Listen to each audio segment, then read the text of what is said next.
This episode of the SloopCast is brought to you by the Mad Canadian Barbecue Company. Mad Canadian Barbecue Company is an Ohio-based company where they say our seasoning will take your barbecue from good to great. The Mad Canadian Barbecue Company and their food truck will be up in Tiffin this Friday and Saturday. This Friday, they will be up at the Superior Auto off of Market Street from 12 to 4, and back at the Tiffin Brewery this Saturday from 5 to 9 o'clock. So be sure to hit up the Mad Canadian food truck this weekend to get some of that sweet, delicious barbecue. Be sure to check out his social medias to find out more information about him and his food truck. Mad Canadian Barbecue Company, we're the official barbecue of the Cary High School Blue Devils. This episode of the SloopCast is also brought to you by the Iron Bean Coffee Company. Iron Bean Coffee Company is a premium small batch roast order, veteran owned, hand roasted micro coffee brewer or roaster rather. They roast, you brew. That's how it normally works, because shipping hot coffee through the mail, there are several challenges involved with that it just wouldn't make for good coffee. All of their beans are fair trade certified and USDA organic. Integrity is the core value of what they do, and what else would you expect from a Marine-owned, Ohio-owned company? They import their high-quality coffee beans from faraway lands such as Colombia, Brazil, Uganda, Honduras, Peru, Ethiopia, Indonesia. Some of their coffees are available in K-Cup. Gift cards are available. Free shipping over $50. And if you find that one coffee that you've just fell in love with, you can subscribe and save a few bucks per bag. So you can find your very own coffee at ironbeancoffee.com. That is Iron Bean Coffee, America's local coffee roaster. We're talking about nachos in the chat here, Jared. Yeah, and I haven't... I need to put my Kroger pickup order together, and I'm just like, yeah, I should get some stuff for nachos. They're killing me down there. My wife makes a pretty good skillet nachos dish, either chicken or beef in it. All right. Really good. Really good. No, that is wrong, Buckeye Esquire. If you've ever witnessed someone throw some cheese on some chips and put it in a microwave, you know that's not right. Yes. All right, Jared, let's go ahead, and it's making me hungry, so let's get this episode started. Make sure to put that Brits blend on those nachos, if that hasn't already been said. That Mad Canadian Brits blend. You can throw some 4-H on there as well. Maybe a little bit of 4-H to give it a kick, but you need a good base layer of the Brits blend as well. All right, let's start the episode.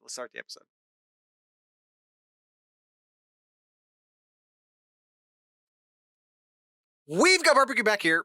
You're all invited. Welcome to the SloopCast. How are you doing today, Kyle? Doing pretty well. How are you doing, Jared? Alternative, Kyle. And the YouTube people will get this joke. But I'm going to try this again. I'm going to try the intro again. I'm not editing anything. We're just going to do it again. But this is just for the YouTube people who are privy to the secret few seconds of the show there. We've got nachos back here. You're all invited. Welcome to the SloopCast. Kyle, are you hungry yet? Yes. Let's get started.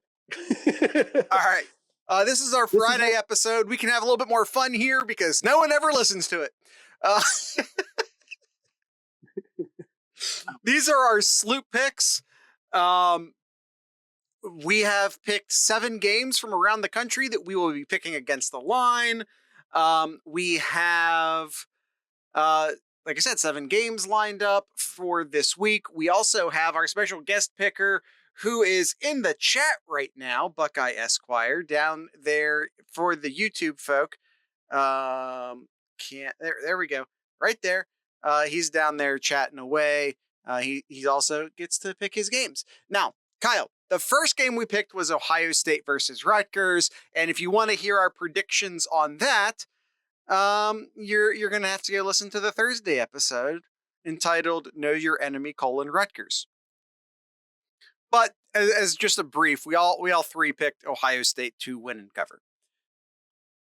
Want more specific All than right. that, however, you're going to have to go listen to the Thursday episode. Yes. All right. Next up here, we got just another... down there making colon jokes now? Y'all are mature. All right. This next game here, Jared. It's another red on red team here. We got Arkansas and Georgia. Geez, I think we're seeing a trend here. Ohio State, Rutgers red, Arkansas, Georgia red. See if this trend continues here. Arkansas and Georgia noon game. It is here. Georgia is an 18.5 point favorite. Talked about last in Thursday's episode that we thought 15.5 was a lot for Ohio State to cover Rutgers. 18.5 for Georgia to cover Arkansas. Yeah. And I'm gonna pick Arkansas. I don't think that they win. But I do think they score more points on Georgia than anyone's expecting. Georgia's defense has been very stout. 3 points allowed to Clemson, 7 points to UAB, 13 points to South Carolina, and they shut out Vanderbilt last week. Now, it should be stated, however, that Clemson can't score on Georgia Tech or anybody. Preview for later. So, do I actually end up... Then the other 3 games, all those teams are bad. Georgia's defense is obviously very good. I'm not going to try and diminish that. But I also don't think that they're as good as we initially thought, just because we base so much of that opinion on what they did to Clemson. Arkansas, on the other hand, they're not necessarily a high scoring team. They did put on 40 against Texas, which was pretty good, and they did defeat Texas A&M last week, which was like their entry into the stage. But I don't think either of those Texas teams are very good. Georgia Southern is Georgia Southern. Rice is Rice. Arkansas is overrated, but 18.5 is just too many damn points. Georgia wins, but I think they win by like 14 or 15. Georgia wins and covers. I got Georgia here. I think they'll win by 21 points here. I think they'll cover in this game here. So I'll take the Bulldogs to cover. Kyle, I proved on our Thursday episode that I'm not capable of reading tonight. Do you want to pick up Buckeye Esquire's pick here? Right, sure. So Buckeye Esquire saying he's a proud Law Dog alum and spent 3 awesome years in Athens. You can bet there's going to be more than a few hogs roast on campus. Dogs offense has looked improved, slaving dragons, throttling roosters, and stuffing the Southern nerds in lockers. But the Razorbacks have been a scrappy squad. Dogs win, but these hogs cause a bit of indigestion and get the cover.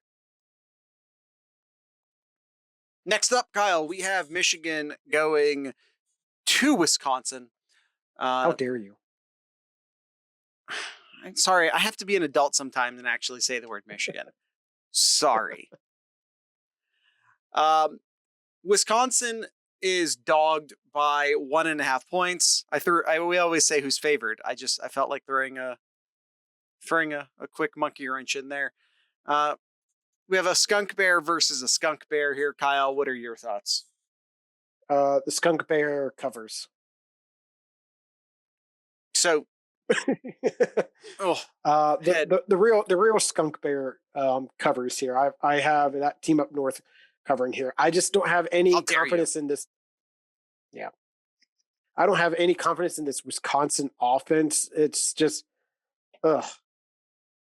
It's just this, and I think Michigan's offense is just going to be able to hold on to the ball. And I mean, 1.5 is pretty much a pick 'em. It's pretty much a pick 'em. So I got Michigan to win this game. So I'll pick them to cover here. Wisconsin is much better than their record indicates. I'm not saying that they're great. Kyle has already noted the problems that they have on the offense, and they do. But a real close loss to Penn State, who's proving to be pretty good. A Notre Dame loss that is by factors of I don't know how many closer than that 41-13 makes it look. That was a very close football game.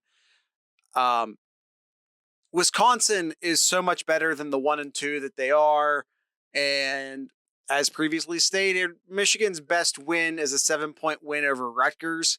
So I'm not throwing any parades. I'm not gonna crown they ass, I guess is what I'm trying to say. If I can go back to one of my favorite coach rants of all time, I'm not ready to crown their ass. If you want to crown them, then crown them. But I'm not gonna. So right. I'm gonna take Wisconsin to win and to cover. Whatever the over under in this game is, pick the under. All right, okay. Kyle, damn it, you stole my thunder. Because I was gonna say bonus pick. Yeah, Buckeye Esquire. He got it. They are who we thought they were. He got it. So the over 40, under, Jared? 43.5. Yeah, I was going to make you pick that as well, just as a fun little aside. You're going under 43.5? Yeah. I'm going over. It's only go with 43 points. It's going to be like a 21-17 game. That's so close. Okay, but that's still under. Yeah, but you're wrong. All right, let's see. Buckeye Esquire has here Battle of the Oversized Vermin. One team in nauseating to discuss and whiskey lay down and died in the fourth quarter last week. This game should probably be broadcast in black and white. Boring, close. Teton escapes with a 3-point victory, which, Jared, is a cover. There you go. I don't have the notes up, Kyle. Buckeye Esquire and I are on the same page here. That's okay, because I'm in first place. Not for long. All right, next up here, we have another top 10 matchup here. This time it is Cincinnati and Notre Dame. We're going to get one of these teams are going to get their first loss of the season here. It is a 2:30 kickoff, and Cincinnati, Fighting Fickles, is a 2.5-point favorite. The Fighting Fickles. Kyle, I got USC. USC? USC? Why? Where did the S come from? It's just UC.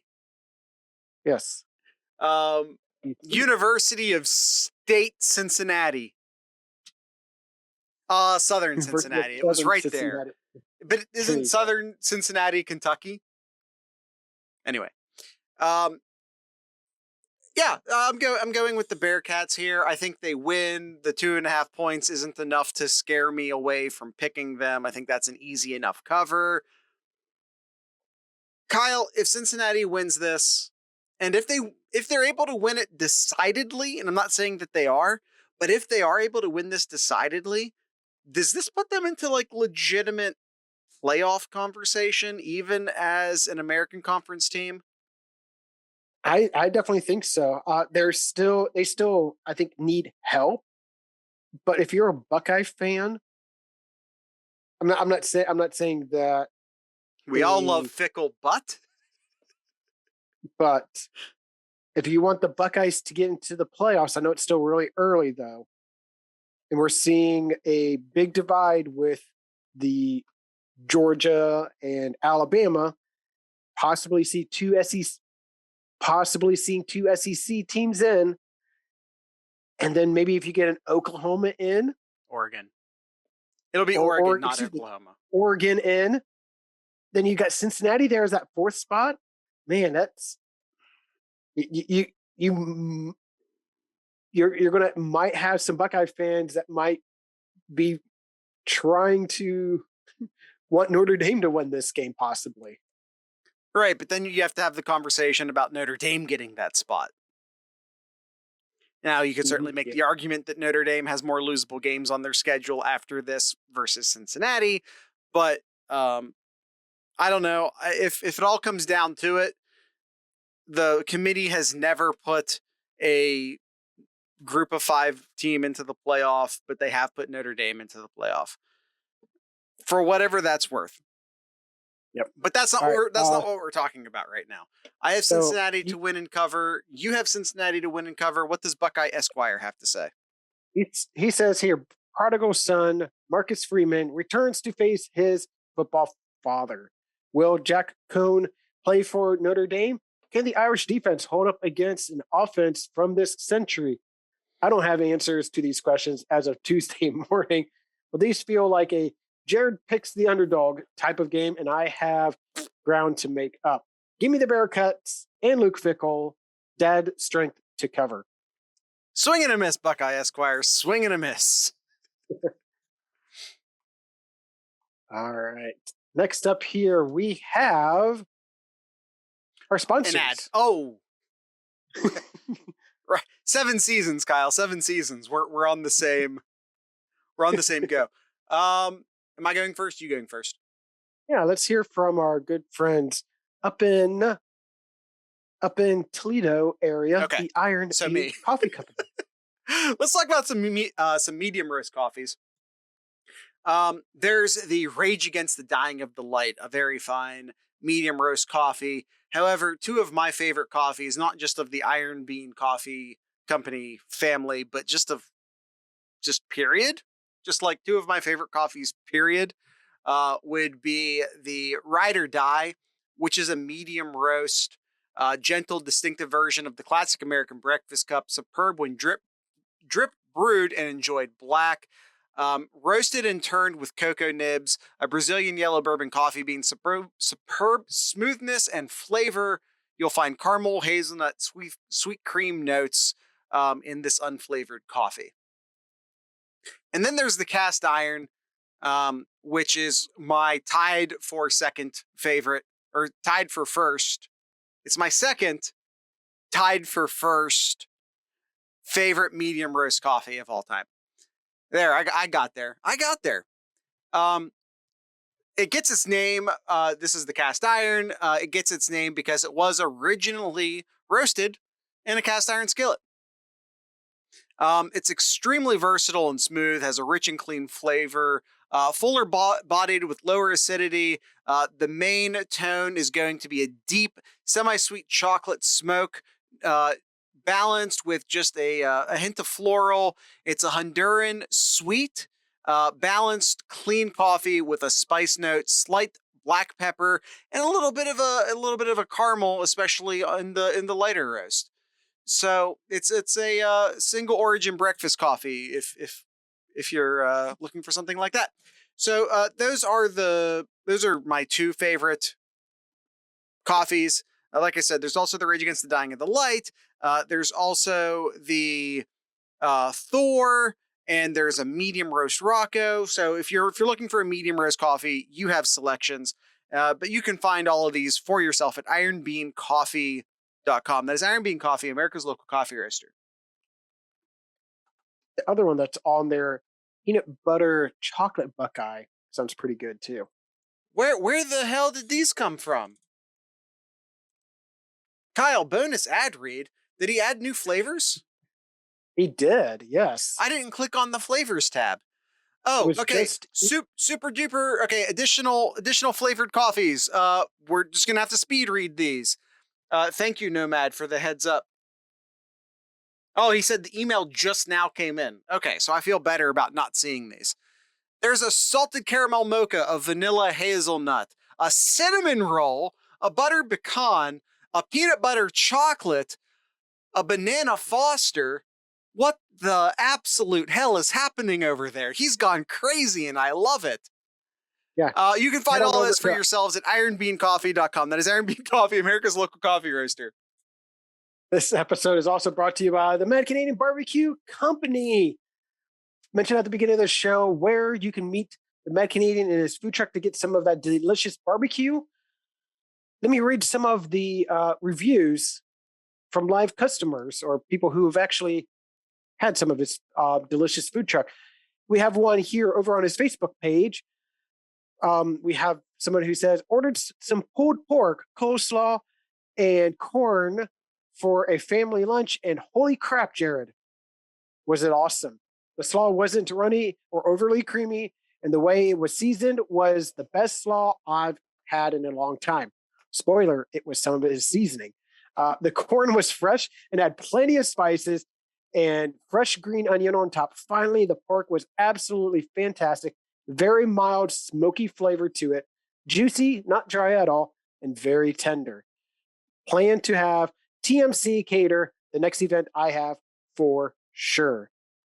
Talked about the beginning of the show, Jared, how about being hungry with some people talking about some food in the beginning. Now I'm really hungry after this review here. So be sure to check out the Mad Canadian social media, Facebook, Twitter, find more information about him and his food truck. Mad Canadian Barbecue Company, the official barbecue of the Cary High School Blue Devils. Kyle, have dinner with TMC and then have dessert with the Iron Bean Coffee Company. The salted caramel mocha and the cinnamon roll are calling my name. I don't know how I feel about a peanut butter coffee though. This isn't an ad read anymore. This is just me genuinely talking about how I'm obsessed with what's happening on my screen right now. This is free. This is free. All right. This is just me talking. All right. Let's get into the games here. Next up here, we have Ole Miss taking on Alabama. 3:30 kickoff. Alabama is a 14.5 point favorite. And Jared, I don't think that's enough. I don't think Ole Miss is all what they're cracked up to be. Alabama smokes them here. Yeah, this will just be the latest sacrifice at the shrine of the elephant that is Alabama. Vishnu? Is that the Indian elephant god Vishnu? Is that correct? I don't know. Even if I'm right, I'm probably pronouncing it wrong. But yeah, this is just the latest sacrifice. 14.5 is a big number. I'd feel a lot more comfortable if it was like 13.5. Ganesh? It's Ganesh. See, I was wrong. I tried though. Am I pronouncing it anywhere? Ganesh? Maybe it's more Ganesh. Anyway. Yeah, I'm all about sacrificed at the temple, at the shrine of Bama. Bama wins by 21 or more. Yep. All right, let's see what Buckeye Esquire says here. He says, Did you see Saban on the Manning cast? The man looks like a football terminator sent back in time with the sole purpose of depriving Lane Kiffin from experiencing an ounce of joy. Nevertheless, the Rebs, Land Sharks, what is their new not flagrantly racist mascot? have the nation's #1 offense, in Florida with a decidedly worse offense was able to keep it close. They gave me 2 touchdowns and a hook. I'll take it. Bama most certainly wins, but Mississippi covers. Yeah, that hook makes me nervous. I'm not going to act like it doesn't. I'd be way happier at 13, but it is what it is. I still think it's 20 plus. It is. You always have to worry about that backdoor junk touchdown, though. All right, next up here, probably the most intriguing game of the picks we have here, Jared. Maybe the Cincinnati Notre Dame game is, but Boston College and Clemson. I don't know why they are giving Clemson a 15.5 point favorite. Like, this is stolen money. Have they watched Clemson this year? They watched them? 15.5 point. This is a 7:30 kickoff.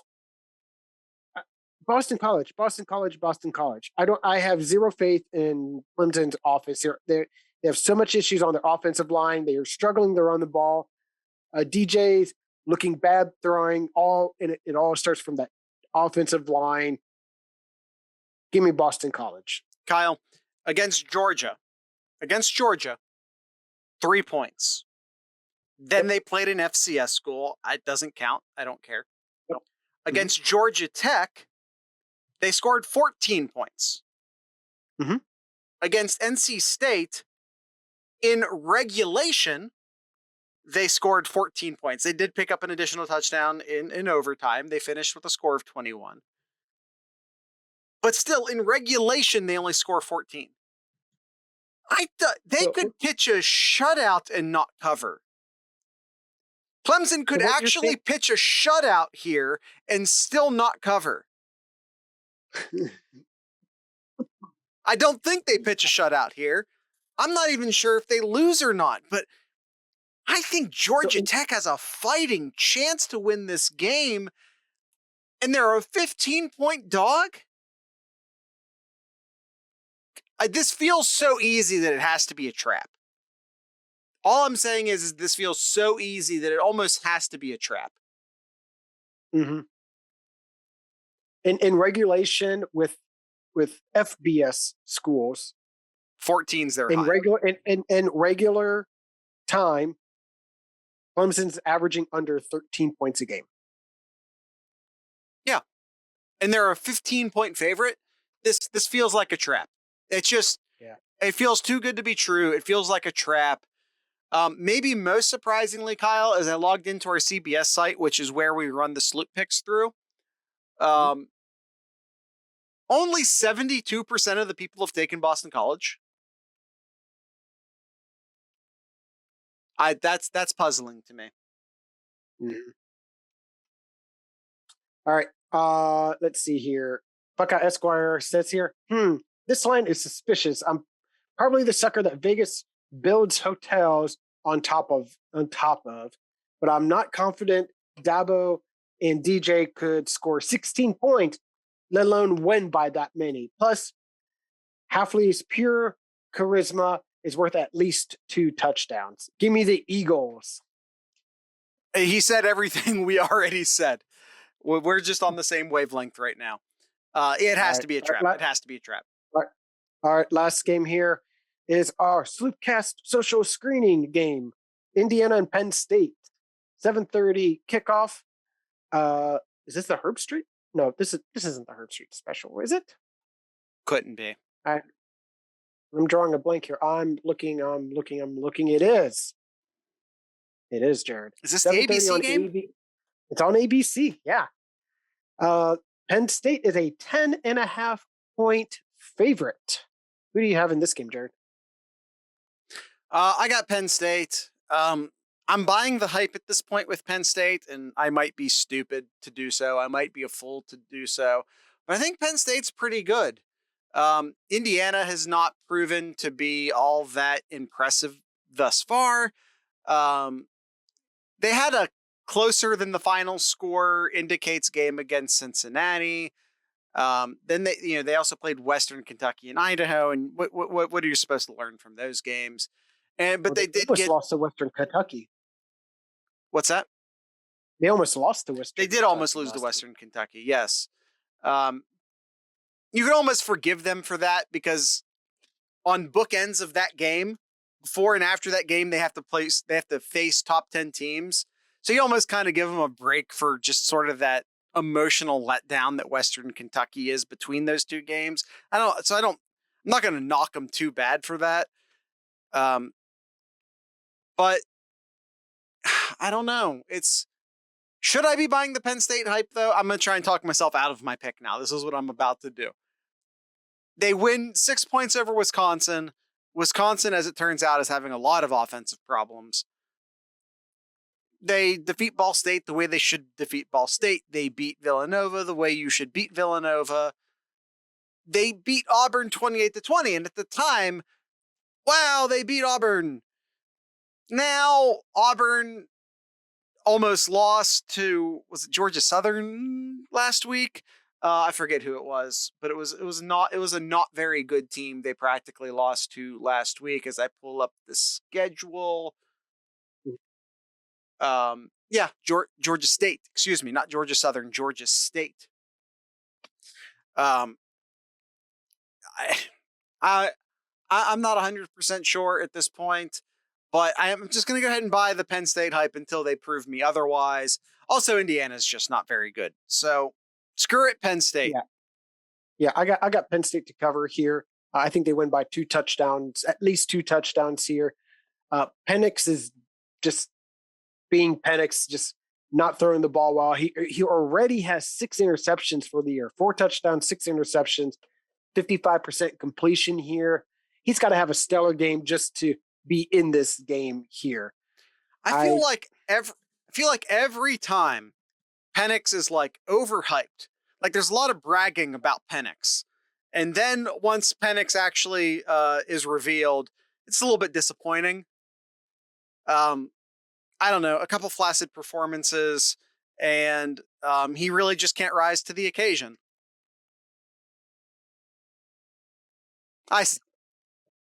So I got yeah, I know, right? Buckeye Esquire. I got Penn State to cover here. So Buckeye Esquire says Dotson is a stud. He is. Indiana is a complete fraud. Yep. I'm not completely sold on the Nittany Lions. Jared said that. But I like them by 2 touchdowns. I said that against maybe the basement of the Big Ten East. Penn State wins and covers. I mean, that has to be Maryland, right? Maryland's the basement of the Big Ten East. Big Ten East is pretty solid, by the way. Pretty solid division. Yeah. Okay, Esquire says, baby Tua. Well, he left. Bama didn't want him for a reason. Yep. All right. That is all our picks here. So to recap here, all 3 of us picked Ohio State to cover. Jared and Esquire picked Arkansas. I picked Georgia. Esquire and I picked the team up north, and Jared picked Wisconsin. All 3 of us picked Cincinnati. Jared and I picked Bama, and Esquire picked Ole Miss. All 3 of us picked Boston College, and all 3 of us picked Penn State. So a little mix here. We have 1, 2, 3, 4 of our 7 games are we picked the same, and we got some mix here. So we'll see how we do this week. He says 2 picks I can gain on the Jared. Listen, all I'm saying right now is I am at worst. I'm telling you, at worst, at absolute worst, going 5-2 this week. I love 5 of my picks. Love 5 of my picks. The other 2 is a little coin flippy. 5 of my picks, I'll go to hell for 5 of my picks. I will ride to the gates and spit on Satan himself for 5 of my picks. Interesting. Let's ride. What if I said the gates of Mordor? Would that tickle your fancy a little bit more, Kyle? Ride to the gates of Mordor for 5 of my picks? Yeah, maybe.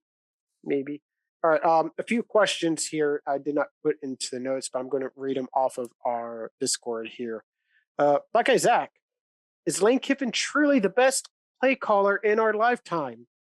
Does Ole Miss have a chance dethroning Alabama for the number 1 spot? I'm sorry, what was that first sentence again? Is Lane Kiffin truly the best play caller in our lifetime? Fuck no. Who said that? Who said that? No, yeah, but he's off. Okay, yeah, no, like he's responding to someone else saying it is my point. Yeah, I know Buckeye Zach asked the question. Yeah, he just said ESPN. Okay. Said that. Hold on. No. Don't even listen to that. Yeah. Another question. Georgia's offense or Arkansas finally plays a defense? How does this game play out? Well, we already covered that already. Can we kick every NBC producer in the crotch for permitting lame 2:30 games? Yeah, what's with the 2:30 kickoff, NBC? It's making it impossible to watch the Notre Dame Cincinnati game. Yes. Let's see here. Does Penix erupt against Penn State? It's going to have to if they're going to win, but I just don't see it. I mean, that if you can really punch it in there, maybe. but I feel like he's going to be on the outside looking in most of the game. Also ask, how many picks does Sean Clifford throw this week? Because he's no good. He's only thrown 2 for this year so far. Yeah, there's 2 sides to that equation. The other side is like, can Indiana force them? And I don't, not to an extent in which it will affect the game that badly unless Clifford completely implodes. Yeah, he's actually playing his best football right now. He's 71% completion, averaging almost 10 yards per completion here, 8 touchdowns, 2 interceptions. He's playing his best right now. So I don't know. I don't know if he's maybe he's just a late bloomer. Any picks? I don't think he's going to throw maybe any picks this game.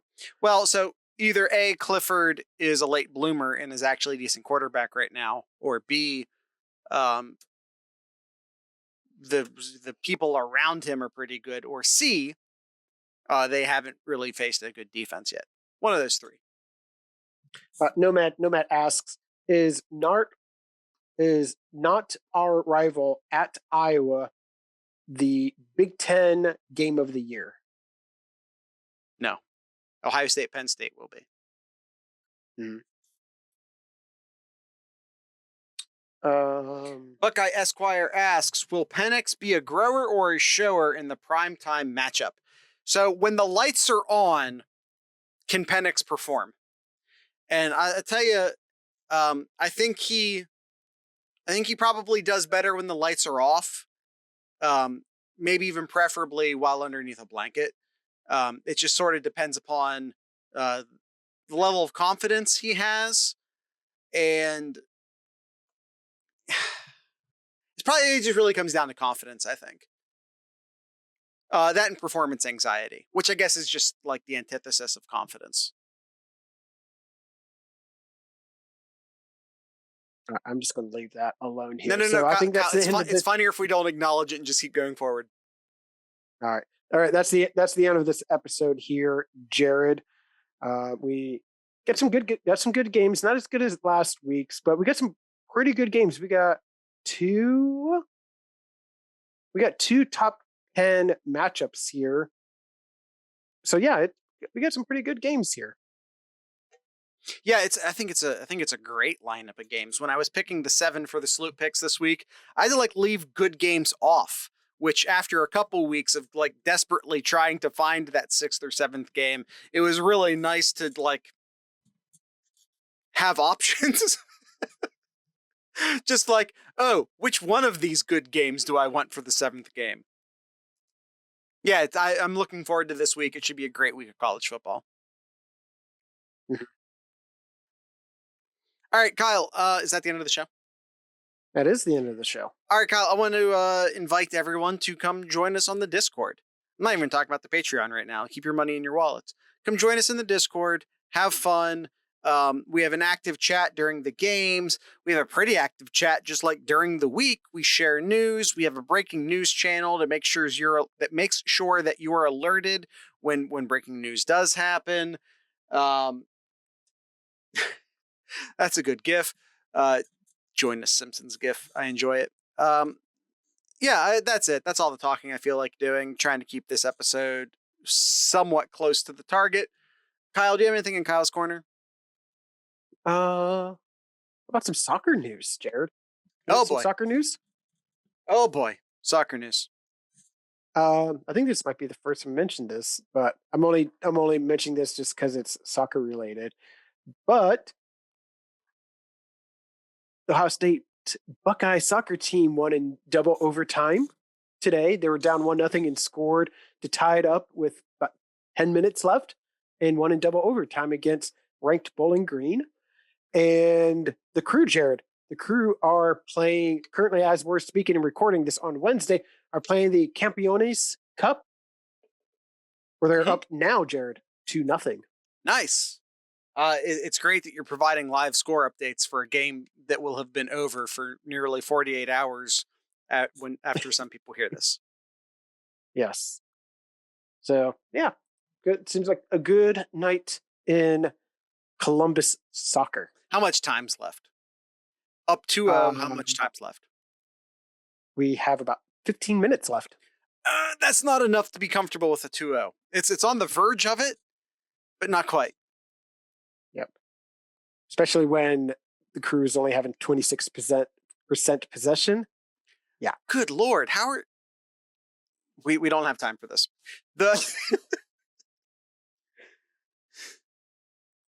All right, that's it. That's the end. That's the end.